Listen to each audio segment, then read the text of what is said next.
aho ibintu bigeze rero ibiri kubera muri nosi ya muntu birarenze.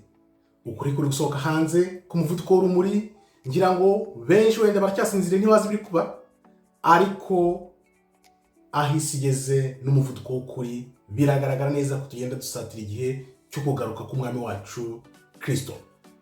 Hano rero nkakubwira nti abantu benshi bakunda ukuri, banyota ukuri, bashakisha ukuri kugira ngo kubabature. Uyu munsi rero tukaba tugiye kuganira kuri Bibiliya yo mu mwaka w'1813 nk'uko ubyirebera. Ndizera neza ko utahakana ko iyi atari Bibiliya nk'uko ubibona.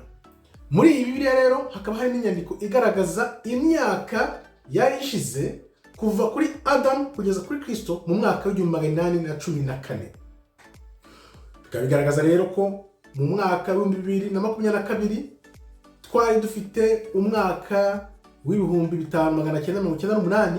Hano nkavuga ni wenda kubara ntabwo byagenze neza kuko imyaka 6000 yaba yararangiye yarashize. Nkavuga ni rero ibintu byose bigaragaza ukuri babivanye muri izi Bibiliya dufite.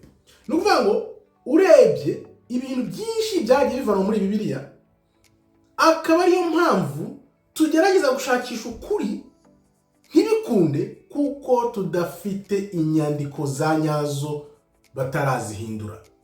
Ariko rero Imana nkuko tuyizi, Imana ni umuhanga, Imana kandi yatanze isezerano ko mu bihe bya nyuma byanze bikunze ukuri kuzaza hanze.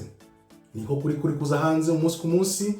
Uyu munsi rero tukaba tuvuga tuti hasigaye kingana gute kugira ngo iyo myaka 6000 yuzure, noneho abantu bose bamenye ukuri.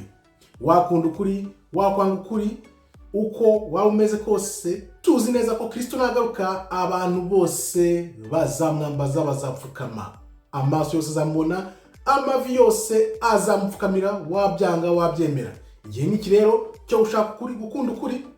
Nk'iyi Bibiliya irakwereka neza ukuri kw'ibihe nyabyo ugerekereje kugira ngo turebe igihe gisigaye kugira ngo Kristo agaruke. Akaba ariyo mpamvu rero barwana n'ukuri umunsi ku munsi, ariko Imana yaravuze ngo ntushobora kurwanya ubuhanuzi, byanze bikunze bugomba gusoza. Rero akaba ari Bibiliya ubona neza ko udashobora guhakana ko atari Bibiliya. Nzi ko abahakanyi bari buvuge ngo iyi ntabwo ari Bibiliya, baragerageza bakavuga ati ntabwo ari Bibiliya kandi babireba, ariko igihe kizagera aho ukuri kuzemeza abahakanyi ntawe ubashyizeho agahato.